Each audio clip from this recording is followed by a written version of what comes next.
رفعة لهم. تو زیارت نیست، اما تو روایت میگم تو زیارت نیست، اما تو روایت دیگه داره. ذهنم روایت خاص داره. هر یک صلوات که میفرستن مقامشون یک قدری به قدر اون. اگه صلوات محقق اردبیلی بفرسته یا صلوات یه دونه آدم عادی بفرسته به قدر اون بالا میره. اونا نیاز ندارن، نه.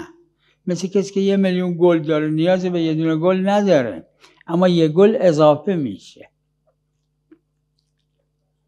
ما نیاز داریم، بله. اونا نیاز ندارن.